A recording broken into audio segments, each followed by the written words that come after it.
హల్లెలూయా గట్టిగా హల్లెలూయా. ప్రేమ కనికరం కలిగిన మా దేవ, మా స్తుతులకు పాత్రుడైన తండ్రి, ఇప్పుడు మీరు పాటల్లో మాకు తోడై ఉన్నట్టు వాక్యంలో కూడా మీ కృప మీ సన్నిధి మాకు తోడుగా ఉంచమని, ఆరంభం నుండి ముగింపు వరకు మాకు సహాయకుడిగా ఉండమని యేసయ్య నామంలో ప్రార్థించి అడిగి వేడుకుంటున్నాము తండ్రి. ఆమేన్. హల్లెలూయా. ఈరోజు వాక్యం అందరం కూడా ఇద్దరు వ్యక్తుల గురించి చెప్పాలి. మన సండే స్కూల్లో పిల్లలకు చెప్తున్నప్పుడు మీరు అందరూ విన్నానున్నారు కదా. నేను ఎవరి గురించి చెప్పాను ఆ రోజు చెప్పండి. మన సండే స్కూల్లో అవ్వ, అది కాదు ఆ రోజు వాక్యం. వాళ్ళని చూపించాను కానీ వాళ్ళని కాదు వాక్యం.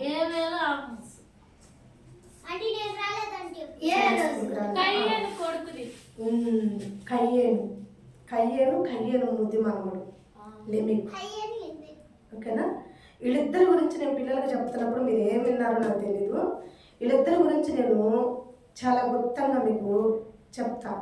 ఇవి విన్నాక లాస్ట్లో మీరు అట్లాగే క్వశ్చన్కి ఆన్సర్ చెప్తారు. సరేనా? పిల్లలు మీరు కూడా డబ్బులు గెలుచుకుంటారా గెలుచుకోరా? మీరైతే మంచి హీరోలుగా ఉండాలనుకుంటున్నాను నేను. మీరు ఎలా ఉండాలనుకుంటున్నారు? జీరోనా హీరోనా? సరే, ఇప్పుడు కయ్యేను గురించి దేవుడు ఇచ్చిన శాపం మనందరికీ తెలుసు. కయ్యేను చేసిన పని ఏంటంటే తను తెచ్చిన అర్పణ బాగలేదు దేవుడికి. అవునా? మనం పని చేసేటప్పుడు పని చేయకుండా ఒళ్ళు బురుగుతనంతో ఉంటే మనం మంచి జీతం కావాలంటే వస్తుందా? రాదు కదా.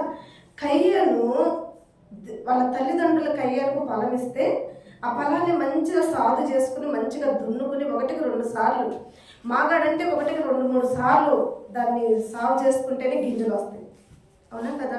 మిట్టపాలం మనకు ఇప్పుడు ఒకవేళ ఉదాహరణకి ఇప్పుడు జామాయిలు, ఇక్కడ సుబాబులు అవి ఉన్నాయి కదా, అవన్నీ పెద్ద దున్నాల్సిన అవసరం, పెద్ద సాగు చేయాల్సిన అవసరం వాటికి లేదు. ఒక్క టిప్పు వాటిలో కింద ఏర్లు ఉంటాయి చూడండి, ఒక్క టిప్పు దున్ని తాటర్తో మొక్కలు పెడితే వచ్చేస్తాయి బయటికి. సరేనా? నిద్ర వచ్చేసింది బయటికి, మొక్కలు పెడితే వచ్చేస్తాయి. కానీ వరి పంట అలా కాదు కదా. వరి పంటకి కొంచెం జాగ్రత్త ఉండాలి. ఎందుకంటే మొదటగా దానిలో మంచి మట్టి, నల్ల మట్టి, మంచి మట్టి శుద్ధపరచుకోవాలి మాగాడికి. ఆ మట్టిని తర్వాత ఏం చేస్తారంటే నీళ్లు పెట్టి బాగా దాన్ని తొక్కుతారు 2-3 రోజులు. తొక్కటమే కాకుండా తాటర్లు ఉంటాయి కదా, దున్నే తాటర్లు, అవి బాగా గెడ్డలు కానీ పొల్లులు కానీ లేకుండా లోపల చిన్న చిన్న గెడ్డలు ఉన్నా కానీ ఇప్పుడు మనం మాలు కలుపుకునేటప్పుడు ప్లాస్టిక్ మొద్దు ప్లాస్టిక్కి వదరా కలుపుతాం. అదే మొద్దు ప్లాస్టిక్ కాకుండా దుబారు చేయాలనుకుంటే ఎలా జాగ్రత్తగా ఆ ఇసుకని, మీకు అర్థం అవ్వాలని నేను చెప్తాను, ఇసుకలో చిన్న రాయి కూడా రాకుండా, దొడ్డు జల్లెడు కాకుండా, మామూలు జల్లెడు కాకుండా దుబారు పట్టే జల్లెడ, ప్రత్యేకమైన జల్లెడ. అవునా కదా? ఆ ప్రత్యేకమైన జల్లెని తీసుకొచ్చి పట్టలేసి చాలా జాగ్రత్తగా పడతాం. ఎందుకంటే చిన్న రాయి వచ్చిన దుబారు పనిచేసిద్దాం. 100 నెంబర్ జల్లెడ అంటే ఎట్టంటే మైండ్లో బాగా గుర్తుంది కదా. పాటలు వాక్యం అయితే మైండ్ గుర్తుంది, అసలు ఏ గుర్తుంది, ఎట్టంటే బాగా గుర్తుంది. హల్లెలూయా. పనిచేసి అప్పుడు ఎట్ట గుర్తుంది, ఇప్పుడు గుర్తుంది. నేను నీ గురించి కూడా వాక్యం చెప్తాను. మధ్య మరుపు భర్త కాయలు ఉన్నాడు. ఏనండి నాకేమి చూడండి, మధ్య మరుపు భర్త ఎలాంటి భర్త? భార్య అంట, అయ్యా ఒక్కరు పొయ్యిలో పొలలాగా చదువుతుండే, అయ్యా బయట కొండలు దూకుంటున్నారంటే కదలకుండా కూర్చుంటాడంట. భార్య వచ్చి, ఏందయ్యా నేను పొలలేక వేయమన్నాను కదా, అన్నం అంతా మాడిపోయి, నేను మర్చిపోయాను కదే, ఇదే చెప్తాడంట. సరే, భార్య వచ్చి, అయ్యా నేను కొట్టుకెళ్తున్నానయ్యా, కొంచెం ఇంట్లోకి ఏమైనా వస్తుంటే ఏమో చూస్తుండే అంటే అట్లాగే పడుకుంటాడంట.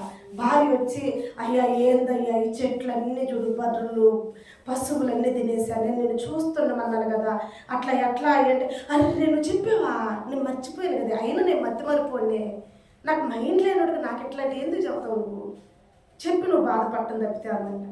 భార్యకి ఉండంగా ఏమనిపిస్తుంది చెప్పండి? కోపం అనిపించింది.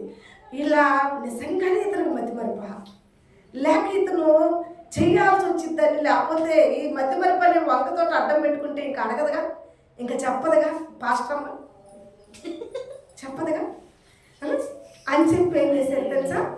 ఎప్పుడో జల్లెడు పట్టింది దుబారు 100% చూతివే, ఇప్పుడు చెప్పిన వాక్యం ఎందుకు గుర్తొట్లేదు? ఇంకేంటంటే భార్య గురించి చెప్తా. భార్య గురించి చెప్పమంటావా? ఈ భర్త ప్రతి పనిలో అలాగే చేస్తుంటే భార్య కోపం వచ్చి సీటీ ఇచ్చి సరుకులు దమ్మని పంపించిందంట.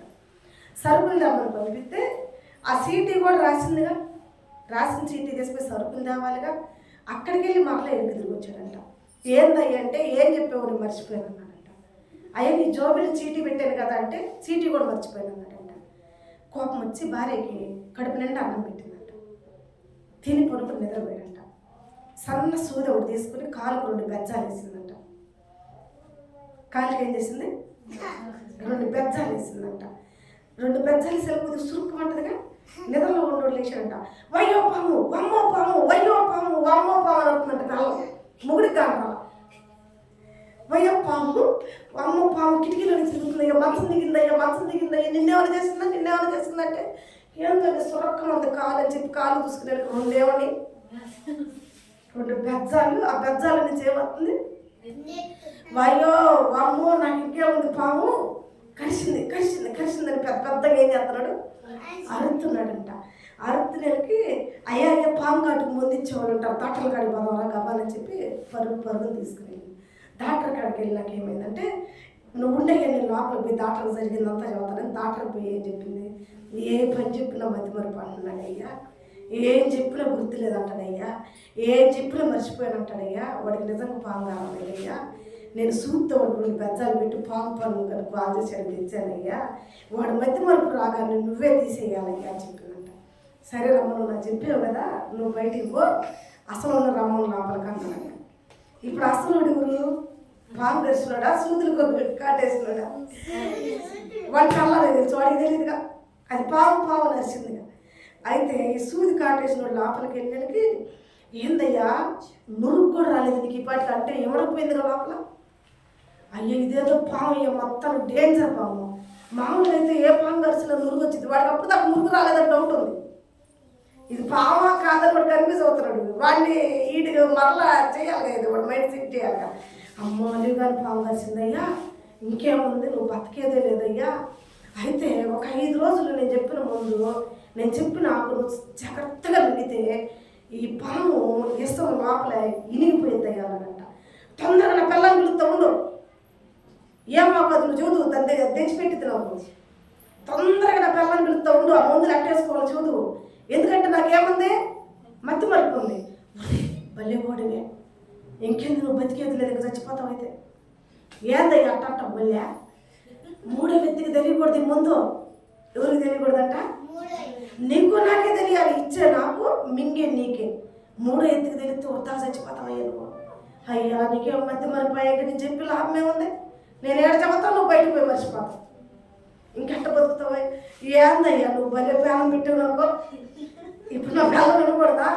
ఏంటానికి లేదు. మరి ఏందయ్యా నా పరిస్థితి? ఇంకేముందిలే, ఇంక చెప్పేది ఇంతకెట్ట నువ్వు మర్చిపోతావు కదా.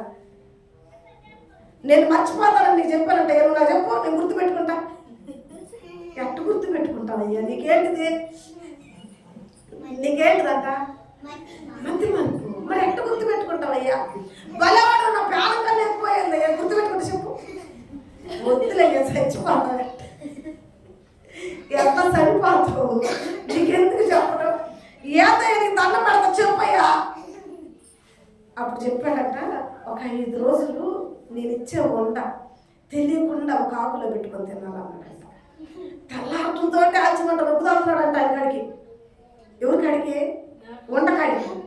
తెల్లారేళ్ళకు నొప్పుదాడుతున్నాడంట. 5 రోజులంట క్రమంగా నొప్పుదోలేడంట. నొప్పుదోలి 5 రోజులు తిన్నాక 6వ రోజు అంటాడంట, 4 ఇసం పోయిందా? 4 ఇసం పోయిందా? పోయింది, ఇసం కాదు, ఏంటిదే? ఎట్ట పోయింది?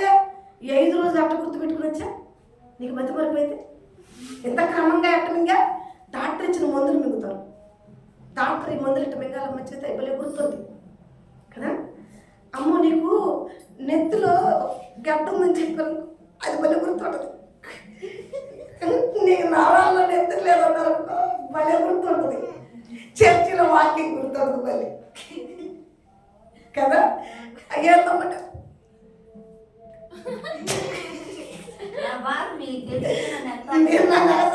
నువ్వే కాదు. ఇంకా అదే మరి ఇప్పుడేమో జల్లెడ తీసుకొచ్చింది.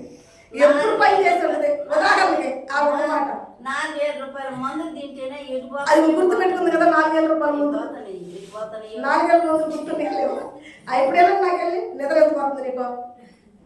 ఎంత కామెడీగా ఇంత జోక్గా వాక్యం చదువుతుంటే నిద్ర ఎట్లా వస్తుంది? ఇప్పుడు చదువుతా ఏంటంటే దాదాపు మా తాత చచ్చిపోయి ఇప్పటికి 7 ఏళ్ళే అయింది. అంతేనా? 12 ఏళ్ళు. అద్దుకో గుర్తు చూడు. గుర్తు మధ్య మార్పులా గుర్తా. మా చిన్నవాడు చెప్పాడు నిన్న. సరే ఏమండి మా ఇటు చూడాలి. నాకెళ్ళి రెడ్డమ్మకి వెళ్ళి మీరు ఎవరు చూడద్దు. ఇటు చూడండి నాకెళ్ళి చిన్నోడు చెప్పాడంట 12 ఏళ్ళు తాత చచ్చిపోయి. సరేనా? సరే మా తాత పని చేసి అన్నాలే ఉంటుంది గుర్తులేదుగా. అప్పుడు మా తాత ఎప్పుడో పని చేస్తే జల్లెళ్ళు పొల్లెళ్ళు ఏదో పొయ్యుందో అసలు పాలేదో పనికాడికి తీసిపోయాడో లేదో కూడా మాకు తెలియదు. చెప్పాడా? చేసిందంట. అప్పుడు చేసిన పని ఇప్పుడు గుర్తుంది. ఇప్పుడు చర్చిలో చెప్పిన వాక్యం బయటికి పోయి లోపలికి వచ్చింది. సరే ఇంక వాక్యంలోకి వెళ్దాం. ఇక మీరు నిద్రపోకుండా ఉండాలని మీకు అసలు. ఓకేనా? ఇప్పుడు వాక్యంలోకి వెళ్దాం. ఇప్పుడు మనము 100% జల్లెడ ఇసుక ఏం చేస్తాం?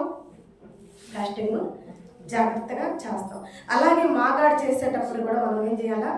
చాలా జాగ్రత్తగా. అవునా? ఉదరాభద్రాగా చేసే దొడ్డుమాలు కాదు అది. ఉదరాభద్రాగా వేస్తే పంట పండదు. అది మిట్ట పొలం అయితే నీ ఇష్టం వచ్చినట్టు ఒక టిప్పు దున్ని నువ్వు తీసుకొచ్చుకునే సుబాబులో జామాలో సౌకులో పెట్టుకుంటే అది మనిషిది. కానీ వరికి ప్రత్యేకంగా ఉండాలి. ఊరికి ఎలా ఉండాలి? ప్రత్యేకంగా చేయకూడదు. ప్రత్యేకం అంటే ఎలా? చిన్న గడ్డ కూడా ఉండకూడదు. మా గట్లో మిషన్ పెట్టి దున్నించి ఆ మిషన్ తాటర్ పెట్టి అది మొత్తం కూడా మెత్తగా చేసినా కూడా దాన్ని మరలా ఏం చేస్తాడు మనిషి? దానిలో దిగి కాళ్ళతో దొక్కుతాడు. ఏమన్నా గడ్డ పట్టు ఉంటుంది ఏమన్నా దొక్కుతాడా లేదా? దొక్కి దాన్ని సాగు చేసుకుంటాడు. ఎందుకంటే ఏ గడ్డున్నా ఊరి మొక్కలు చాలా జాగ్రత్తగా చాలా జాగ్రత్తగా అలా చేసి వరి నాటుకుంటే అది శ్రేష్టమైన పంటను మనకి ఇస్తుంది. అవునా? ఉదరాభద్రా నువ్వు కష్టపడకుండా పంట కావాలంటే ఉదరాభద్రా పంటే వచ్చింది. మంచి పంట వచ్చింది రాదు కదా. కయ్యను పనికి దొంగ. కయ్యను దేనికి? పనికి దొంగ. దొంగ కాబట్టి ఉదరాభద్రా దున్ని వేసాడు. దానిలో శ్రేష్టమైన పంట రావాలి. ఏం పంట వచ్చింది? అది తారు పంట వచ్చింది. హేవేలు తనకు అప్పు చెప్పిన గొర్రెల్ని పచ్చిగా గల పొలాలన్నీ వెతుక్కుంటాయి. ఎక్కడ మేత ఉంది, ఏ చేలో మేత ఉంది, ఏ మేత వేస్తే నా మేకలు నా గొర్రెలు మంద బలంగా ఉంటాయి. కయ్యను ఒళ్ళు పొరు పేడ, హేవేలు ఓరి పేడ. చూడండి, హేవేలు తనకి మందను అప్పు చెబితే ఆ మందను ఎలా వేపుతున్నాడంటే ఏదో ఒక చేలోకి నెట్టేసి అయ్యో మేత తీలే నోరు లేని కదా, ఏమన్నా మాకు ఆకలి కావట్లేదు ఆకలి అయ్యింది అని చెప్పవు. ఇంటి పోయి చెప్పవు కదా అని చెప్పి ఏమన్నా ఉదరభద్ర మేపాడా? ఉదరభద్ర మేపల. కయ్యేను ఒళ్ళు బొరుగుతో ఉదరభద్ర పంటేస్తే హేవేలు కష్టపడి పచ్చికలు ఎక్కడున్నాయో చూసుకుని మేత ఎక్కడుందో చూసుకుని ఏ చేలో ఎక్కడైతే ఆ గొర్రెలు బాగా ఉంటాయో చూసుకుని వాటిని మేపాడు. అట్లా మేపిన ఆ గొర్రెలు ఎలా ఉంటాయి మీరు చెప్పండి? పచ్చిగా ఉండకాడ వెతికి బాగా పుష్టిగా మేతేసి నీళ్ళు పోస్తే ఆ గొర్రెలు ఎలా ఉంటాయి చెప్పండి? బలంగా ఉంటే ఉండవా? అటు బలమైన వాటిల్లో కూడా బాగా కొవ్విన దాన్ని ఆదివారం రోజు దేవుడి సన్నిధిలోకి అర్పణగా తీసుకొచ్చాడు. ఈరోజు దేవుడి సన్నిధిలో మనం అర్పణలు ఇస్తుంటాం. చెల్లని నోట్లు ఇస్తుంటారు కొంతమంది. అవునా? తినలేని బియ్యం ఇస్తుంటారు కొంతమంది. కట్టుకోలేని వస్త్రాలు ఇస్తుంటారు కొంతమంది. వాడబడని కానుకలు ఇస్తుంటారు కొంతమంది. అలా కాదు కదా. నువ్వు ఇచ్చేది ఒక గుప్పిడైనా, నువ్వు తినేదేయి, నువ్వు ఇచ్చేది ఒక వస్త్రమైనా, నువ్వు కట్టుకునేదేయి. నువ్వేమో శ్రేష్టమైనది కావాలి, దేవుడికేమో పనికిరాంది కావాలా? అది ఎంతవరకు కరెక్ట్? అలా ఇవ్వద్దు కదా. ఆ ఉచ్చని గింజల్లోనే శ్రేష్టమైన ఏమో కయ్యను దాసుకుని పనికిరాని తారు గింజలేమో దేవుడి సన్నిధిలో తీసుకొచ్చి పులిపేట దగ్గర పెట్టింది. ఆ అర్పణ చూసిన దేవుడు దీవిస్తాడా? మీరు చెప్పండి, మీరైతే దీవిస్తారా? ఇప్పుడు ఉదాహరణకి మనం ఏ ఇంటికన్నా వెళ్తాం, ఒక అమ్మ వస్త్రాలు ఇస్తారా అని పిలిచింది. ఆ వస్త్రం కొన్ని రోజులన్నా మనం కట్టుకోగలిగితే ఆ వస్త్రం వైపు మనం చూసినప్పుడు ఏమనిపించింది? సంతోషం అనిపించింది. కానీ ఆ వస్త్రం అంతా ముడతలు వచ్చింది, చినిగిపోయి ఎందుకు పనికిరాని వస్త్రం ఆమెకి ఇంట్లో అడ్డమయ్యి మన ఎదాన్ని తీసుకొచ్చేస్తే అప్పుడు మనకి ఎలా ఉంటుంది? ఆ వస్త్రం చూసినప్పుడు పారేసుకోవచ్చుగా, ఇదేదో మనకి ఇచ్చినట్టు, మనమేదో కట్టుకున్నట్టు, అవునా అనుకుంటామా? ఇప్పుడు యేసు ప్రభు కూడా సన్నిధిలో కయ్యేను అర్పణ నచ్చక అసలు దాని వైపు కన్నెత్తి కూడా చూడాలి. ఈ లోపల హేబేలు కొవ్విన దూడను ఒకదాన్ని, కొవ్విన గొర్రెను ఒకదాన్ని ఎత్తుకుని గబగబా తీసుకొచ్చి పులిపేట దగ్గర పెట్టేశాడు. పులిపేట దగ్గర పెట్టానికి ఈ అర్పణ చూసేసరికి ఏసైకి ఏమనిపించింది? మామూలు సంతోషమా? ఇప్పుడు 3,000 పింఛన్ ఇచ్చినప్పుడు నువ్వెంత ఇచ్చా కానుక, 4,000 పింఛన్ ఇచ్చినప్పుడు నువ్వెంత ఇచ్చా కానుక? నేను అడగట్లా, అడిగే దైవసేవకులు ఉంటారు చాలామంది, అవునా కదా? అయితే సంతోషం ఎప్పుడు వచ్చింది? ఒక కాపరికి నువ్వు ఇచ్చే అర్పణ బట్టి. ఎలాంటి అర్పణ? నువ్వు లచ్చలు ఇవ్వాల్సిన అవసరం లేదు, కోట్లు ఇవ్వాల్సిన అవసరం లేదు. బీద ఎదవరాలు తెసిపోయి బంగారం వేయలేదు, వెండే లేదు, ఎత్తడే, కాకపోతే మనస్ఫూర్తిగా తన కాడు ఉన్నదే మనస్ఫూర్తిగా. నీకు ఆ ఉన్న దాంట్లో నువ్వేం చేయాలా? ప్రేమ కలిగి ఉండాలి. ప్రేమతో సంతోషంతో తీసుకొచ్చి దాన్ని లోపలికి నెట్టగులని అది చూసి యెహోవా బహుగా ఆనందించాడంట. యెహోవా ఏం చేశాడు? బహుగా ఆనందించడానికి ఈ పక్కనోడికి ఇప్పుడు ఏమొచ్చింది? కోపం వచ్చింది. నేను ఇచ్చాను అర్పణ, వాడు తెచ్చాడు అర్పణ. నా అర్పణ వైపు కన్నెత్తి కూడా చూడలేదు, వీడు అర్పణ చూడడంలోనే ఎంతో సంతోషపడుతున్నాడంటే నువ్వు తెచ్చిన అర్పణ దేవుడికి ఇష్టంగా ఉందా? పని నీకు ఇష్టంగా ఉందా చెప్పు, నువ్వు చెప్పు. నీకు పనికిరాని తెచ్చి దేవుడికి ఇచ్చి దేవుడు ఇష్టపడలేదు, సంతోషపడలేదంటే దేవుడు ఎలా సంతోషపడతాడు? సంతోషపడతాడా? మీకు నచ్చని ఇస్తేనే కదా మీరు హ్యాపీగా ఫీల్ అయ్యేది. మీకు నచ్చని ఇచ్చి సంతోషంగా ఉన్నారా అంటే అది కరెక్టా? కాదు కదా. దేవుడు అలా సంతోషపడలేదని మాకు నల్లే పెట్టుకుంటే అప్పుడే దేవుడు ఖండించాడు. అతను ఊరుకోని ఏమని ఖండించాడంటే, కయ్యను నీ ముఖం ఎందుకు అలా పెట్టుకున్నా? అసలు నువ్వు అలా పెట్టుకోవడానికి కారణం ఏంటి? మందిరంలో నువ్వు ఎందుకు అలా ఉన్నా? మందిరంలో నీ ముఖం వికారంగా ఎందుకుంది? దేనికున్నా నువ్వు మందిరంలో అలా? నువ్వు అంత చిన్నపుచ్చుకునేది ఎందుకు? సాతానికి నువ్వు సోటిచ్చినట్టేగా నువ్వు అలా ఉంటే. సాతాను వచ్చి నీ శరీరంలో జ్వరపడతాడు, అనేక ఆలోచనలు పెడతాడు వచ్చి నీకు. దేనికి? నువ్వు మంచి క్రియలు చేసిన ఎడల నీ హృదయం మంచిగా ఉండేది కదా. నువ్వు చెడ్డ క్రియలు చేయబట్టే కదా నీ హృదయం సాతానికి దగ్గరగా ఉంది అని చెప్పి ఖండించినప్పుడు మారు మనసు పొందాలి. ఖండించినప్పుడు మారు మనసు పొందక, అంటే నేను చెడ్డ క్రియలు, నా తమ్ముడు మంచి క్రియలా అని చెప్పి తమ్ముడిని పొలంలో పిలిపించి తమ్ముడిని చంపేసాడు. తమ్ముడు ఏం చేశాడు? చంపేశాడు. డిస్కషన్ చేశాడు కాసేపు. ఏమిదిరా నువ్వు మంచి ఎందుకు ఇచ్చావురా? గొర్రెల్లో ఏదో బక్క చిక్కింది తీసుకోకూడదా? లేకపోతే ఏదో పనికిరాంత రోగం వచ్చిందని తీసిపోయి ఇవ్వచ్చుగా? అట్టంటి కదా అంటారు ఇచ్చేది, మంచిగా అంటారు ఇచ్చేదంటే. తమ్ముడు అంటున్నాడు, అన్నా అది దేవుడికి ఇచ్చేదన్నా. రోగం వచ్చిందన్నో, గుడ్డిదన్నో, కుంటిదన్నో తీసుకుపోయి మనం ఎలా ఇస్తామన్నా? దేవుడు తీసుకోడన్నా అంటే, అవునా నువ్వు మంచోడు రా, పాపం నేను చెడ్డోడు అని చెప్పి కొట్టి చంపేశాడు. దేవుడు పోయి మళ్ళీ అడుగుతున్నాడు, నీ తమ్ముడైనా హేబేలు ఎక్కడ? నేను కాపులో ఉన్నారా? మరి నా తమ్ముడికి నాకు ఇంకేం పనులు లేవు, మా పనులు మాకు విస్తారంగా ఉన్నాయి, మాకు కాపలా పెట్టేవేంది నువ్వు? మా తమ్ముడికి కాపలా పెట్టేది ఏంది? నువ్వు తమ్ముడిని చంపేసి మళ్ళీ ఎందుకు అబద్ధం మొదలు పెట్టా? బైబిల్లో అబద్ధం మొదలుపెట్టింది స్టార్టింగ్ నువ్వు, నీ అవ్వ. నీ అమ్మేమో మోసం తీసుకొచ్చి పెడితే నువ్వేమో అబద్ధాలు తీసుకొచ్చి పెట్టి అచ్చ తీసుకొచ్చి పెట్టింది. వీళ్ళిద్దరు చాలు సృష్టిని తల్లకిందులుగా మార్చడానికి. తల్లకిందులుగా మార్చాడు, అబద్ధాన్ని తీసుకొచ్చి పెట్టాడు. నేను కాపలా వాడినా అని దేవుడికే వ్యతిరేకమైన సమాధానం అది. దేవుడు ఏం చెప్పాడు? కోపపడ్డాడు. కానీ చంపటానికి దేవుడు ఇష్టపడట్లేదు. ఇక నా మందిరంలో నువ్వు ఎప్పుడు రాగాక ఏం చెప్తున్నాడు? ఈ స్థలం ఆశీర్వదింపబడిన స్థలం, ఇది పరిశుద్ధ స్థలం. ఈ స్థలంలో నీకు నువ్వు ఉండగాక, ఈ స్థలంలో నువ్వు ఎప్పుడు రాగాక, నీ అర్పణలు ఎప్పుడు తీసుకురాగాక నా మందిరంలోకి వెళ్ళిపో, బయటకు వెళ్ళిపో, దేశ దిగంబరం అయిపోయి తిరిగిపో. అదేంది?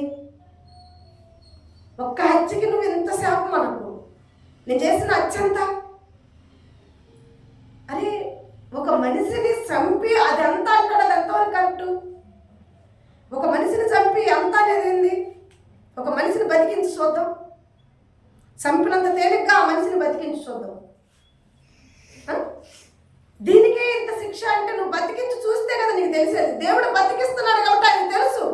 ఒక మనిషిని దేవుడు సృష్టిస్తున్నాడు కాబట్టి ఆ కష్టం ఏంటో ఆయనకు తెలుసు. 9 మాసాలు మోసి నెప్పులు పడి బరాయించి ఒక బిడ్డకి జన్మనిచ్చిన తల్లికి తెలుసు ఆ భారం ఎలా ఉంటుంది. ఒక బిడ్డను కనాలంటే, ఒక బిడ్డను భూమి మీదకి తీసుకురావాలంటే, ఒక బిడ్డను తన ఇంట్లో పెట్టాలంటే, ఒక బిడ్డను తనకు వారసులుగా నిలుపుకోవాలంటే ఆ తల్లికి తెలుసు ఆ భారం ఏంటో. అవునా కాదా? ఊరికనే వస్తున్నాడా రాడుగా? నువ్వు ఊరికి చంపేసి ఈ చిన్నదానికి నాకు శిక్ష అంటే అది ఎట్లా కరెక్టు? అది చిన్నదెలా అయింది. అదే తమ్ముడికి మళ్ళీ ఆయుష్ కోసం నువ్వు లేపు పైకి చూద్దాం, అది చిన్నదని దేవుడు ఒప్పుకుంటాడా లేదా?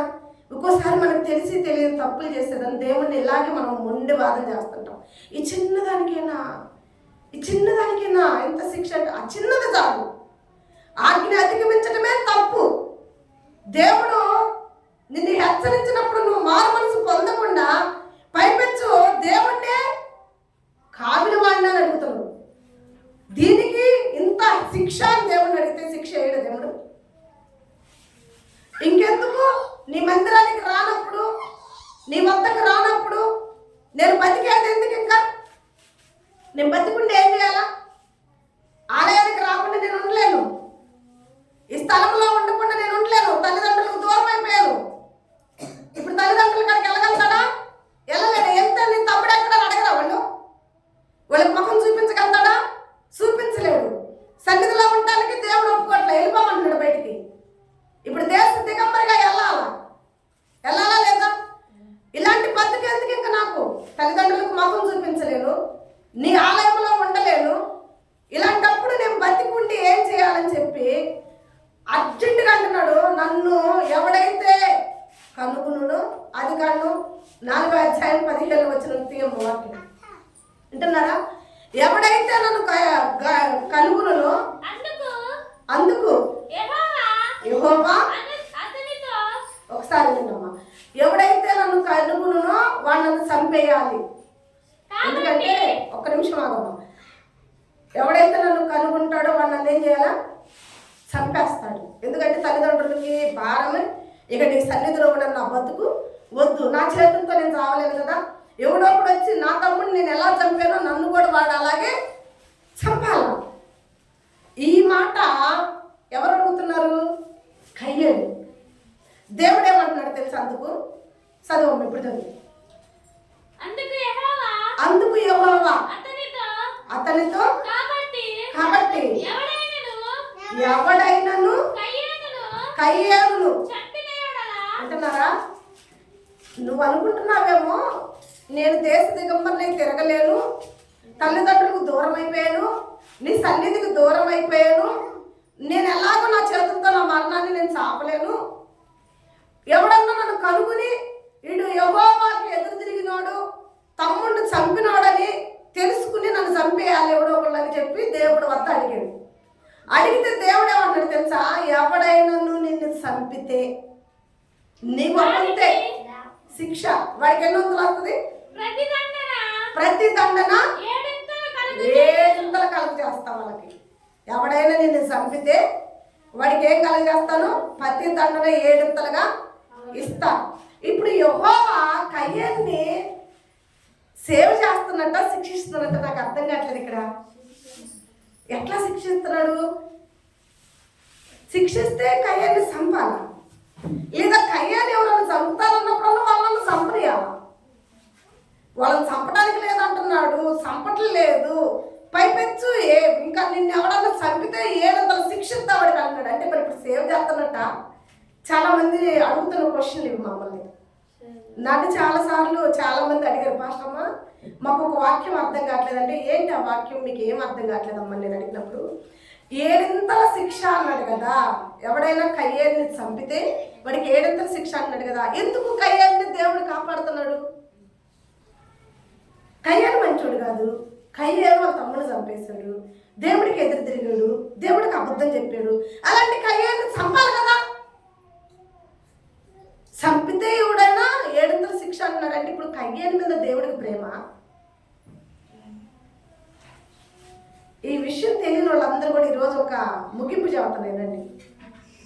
కయ్యేను మీద ప్రేమ అని దేవుడు అట్లా, అలానే పగని కూడా దేవుడు చెప్పట్లేదు. ఎందుకంటే దేవుడు ఏం చేస్తాడంటే మన తప్పులను తన మీద వేసుకోవడానికి సిద్ధంగా ఉన్నాడు.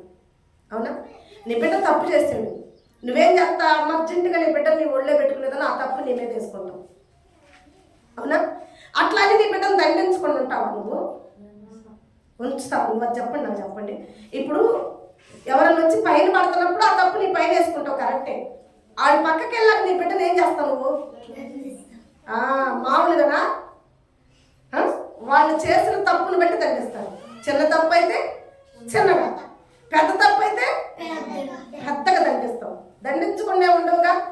ఇప్పుడు దేవుడు చేసింది కూడా అదే. కయ్యేను చంపట్లేదు, అలాగే శిక్ష ఇవ్వకుండా కూడా లేడు కదా.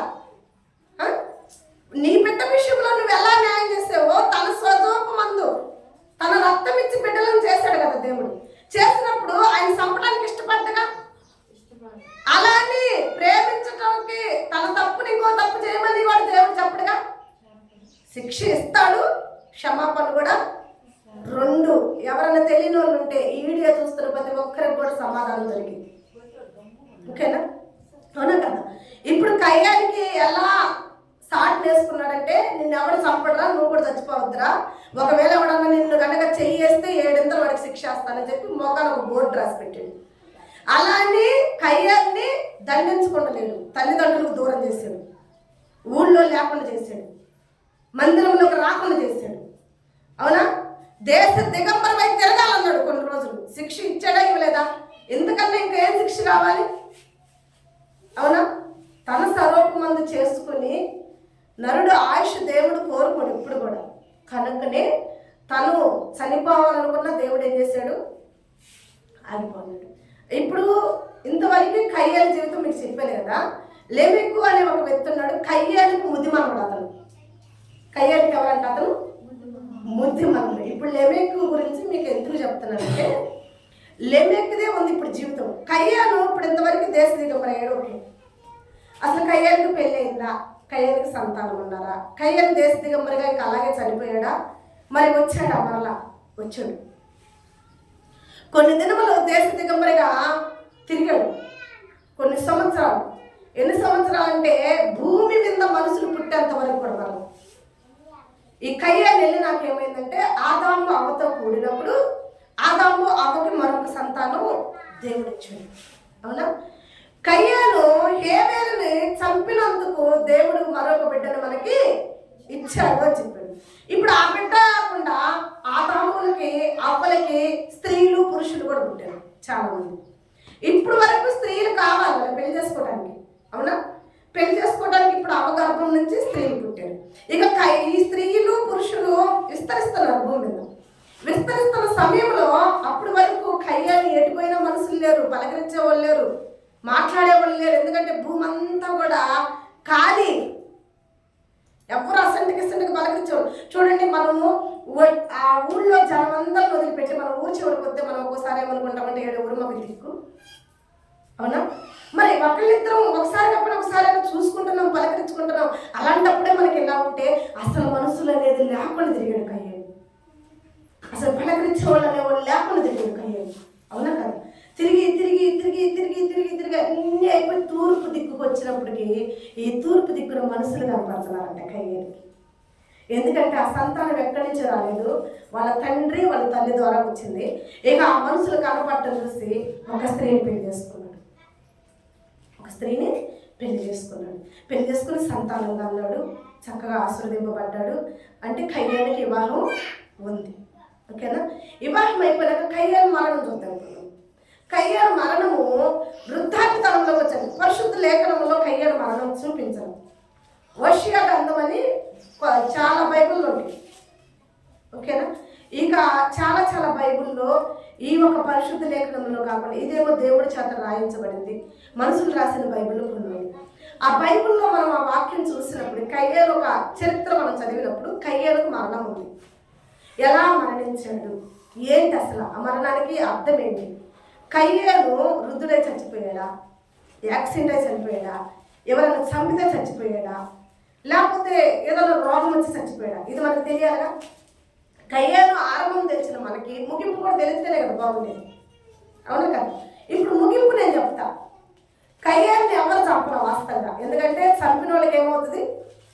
7 శిక్ష. అది నిజమా కాదా? అది ఎవరి మీద కన్నా వచ్చిందా? కయ్యేలుని ఎవరైనా చంపారా? వచ్చింది, చంపారు. ఎవరు చంపారు కయ్యేలుని?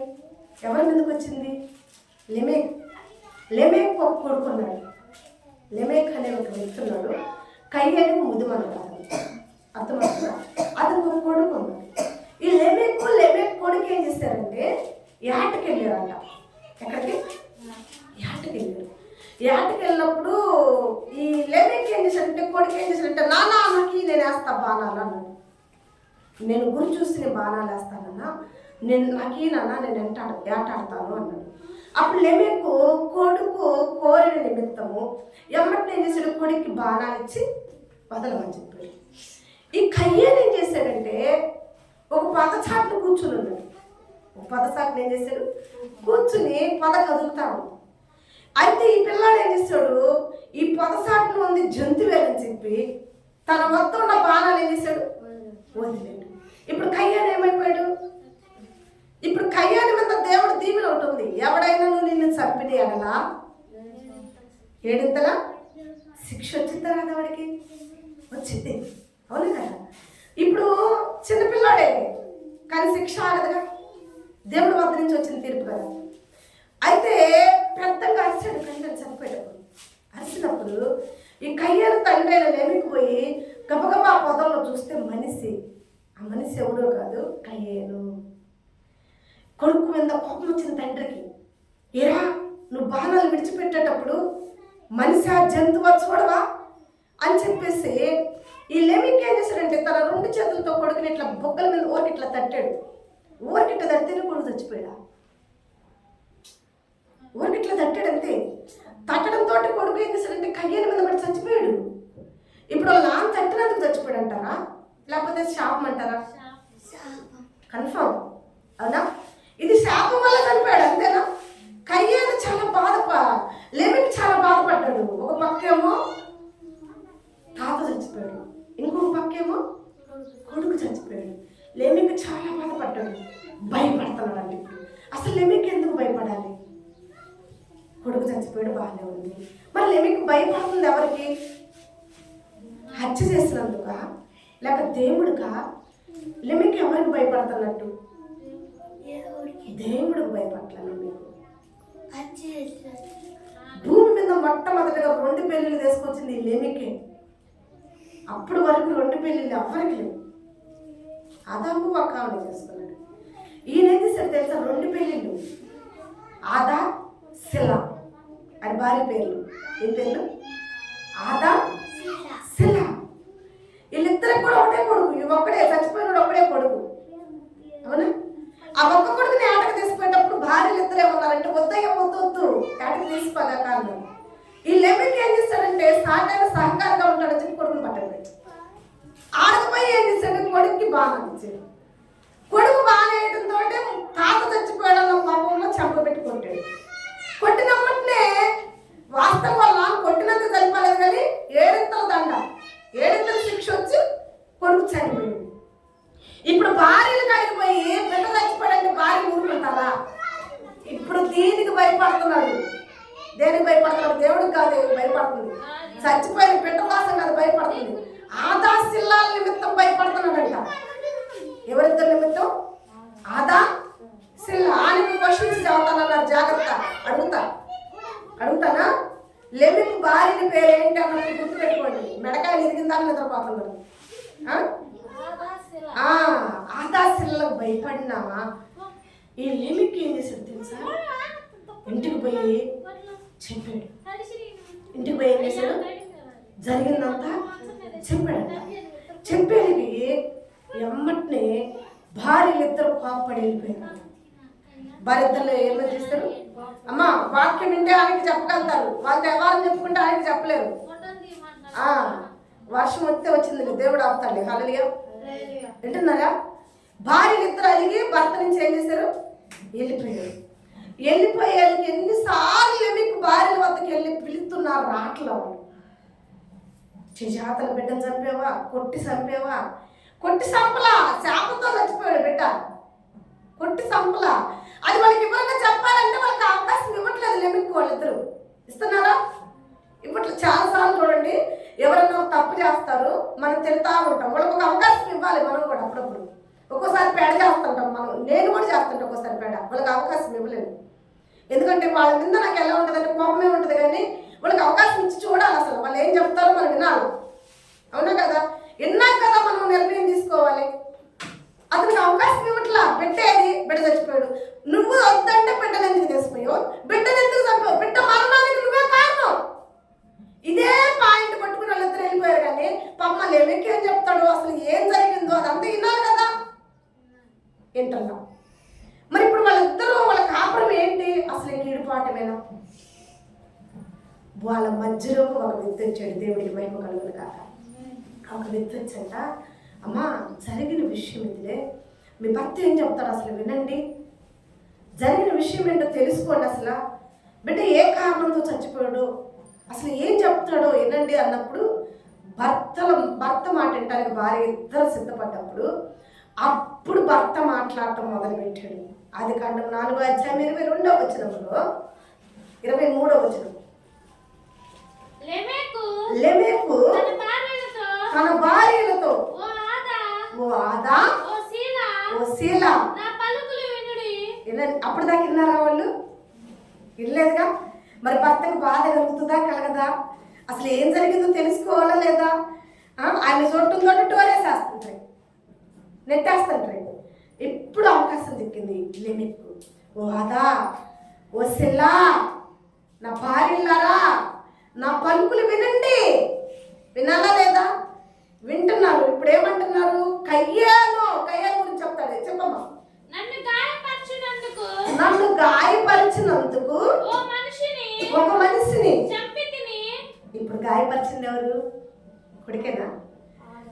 నేను చెప్తానండి, నన్ను గాయపరిచినందుకు నేను ఒక మనిషిని చంపాను భార్యతో చెప్తున్నాడు కదా. లెమెక్కి ఎవరిని చంపాడు? ఏంటి అసలు? అవల కొడుకునేగా, కొడుకేగా తండ్రికి గాయపరిచింది గుండె. జంతువా మనిషి చూసుకోకుండా మీరు అనుకుంటున్నారు ఇప్పుడు గాయపరచాడంటే ఇతను కొట్టాడా, ఇతనికి బాణాలు వేసాడా, ఇలా కాదు ఆలోచించాల్సింది. కొడితేనే గాయం అవుతాం అనుకుంటే, ఇప్పుడు నిన్ను కొడితే గాయం అవుద్దా, లేకపోతే నీ బిడ్డకి దెబ్బ తగిలితే నీ గుండె గాయం అవుదా? ఇప్పుడు ఆదాముకి కయ్యాను మరణించినప్పుడు లెమెకు గుండెకి గాయమైందా లేదా?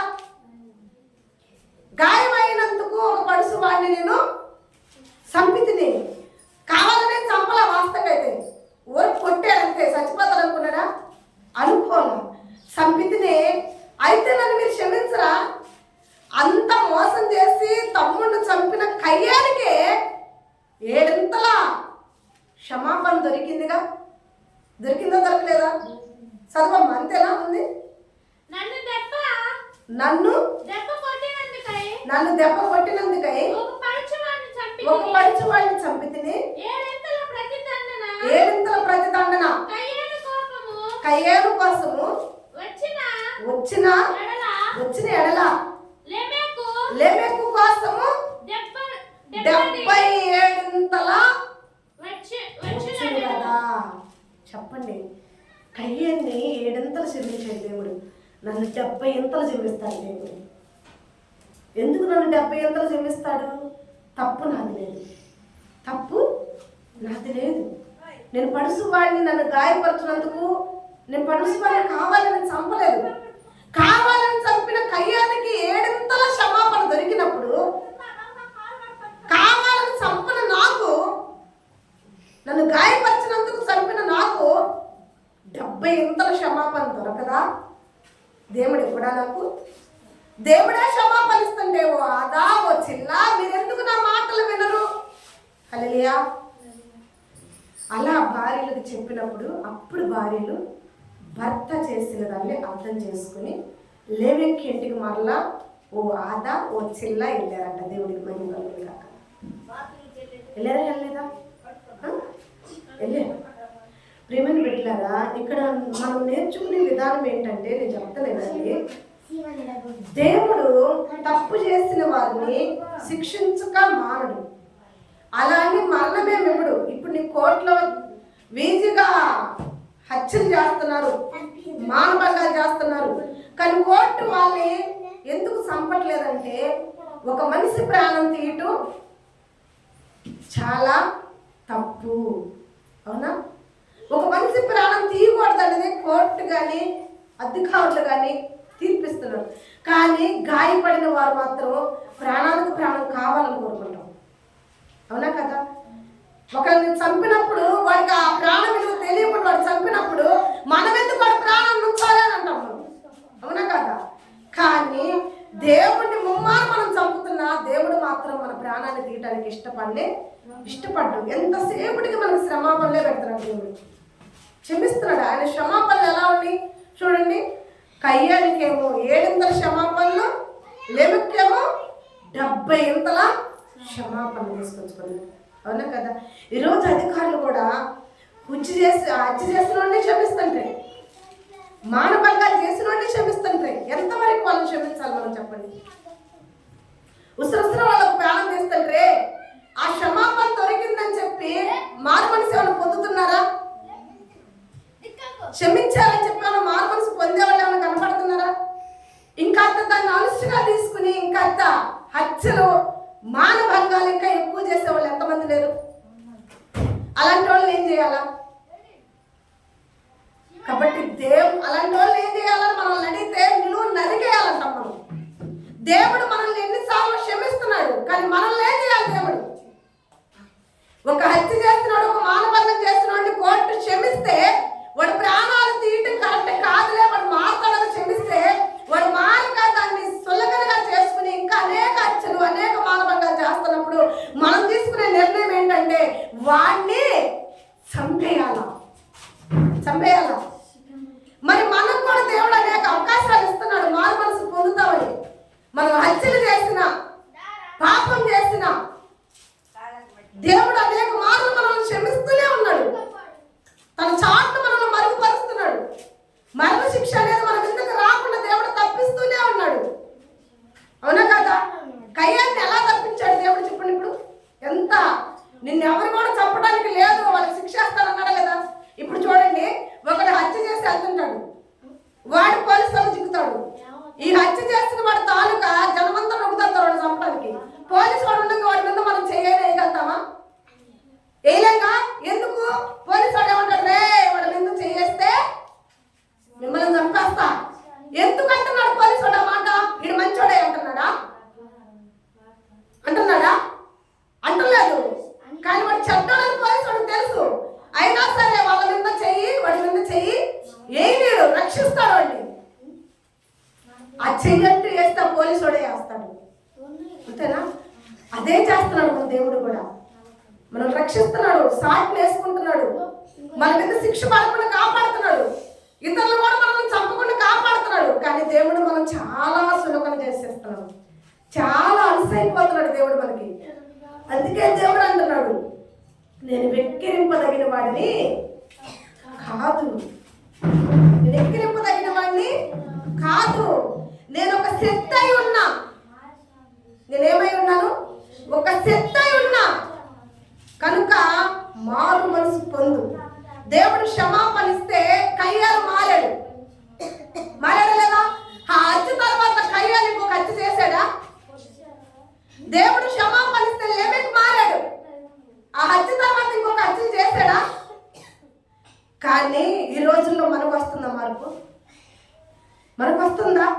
ఒక అవకాశం దేవుడు మనకిస్తే మనం మారి దేవుడికి చూపిస్తున్నాం. ఎప్పుడన్నా చూపించలేకపోతున్నాం, దేవుడు ఎదుట నిలబడలేకపోతున్నాం. అందుకే దేవుడు అంటున్నాడు, ఎద్దు తన కామందిని ఎరుగును, జ్ఞానం తన సొంత దొడ్డిని ఎరుగును. ఇశ్రాయేలు ప్రజలు బుద్ధి లేనివారు, తెలివి లేనివారు, గుర్తెరగని మనుషులుగా ఉంటున్నారు. ముమ్మారు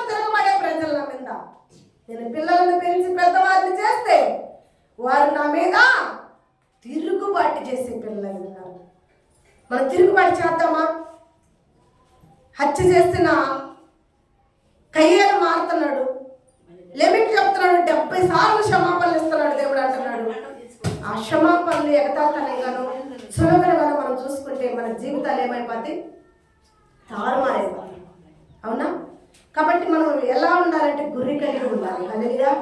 ఎలా ఉండాలి? మనము గురి కలిగి ఉండాలి, గురి కలిగి నడుచుకోవాలి మనం చేసే ప్రతి పనిలో కూడా. అవునా?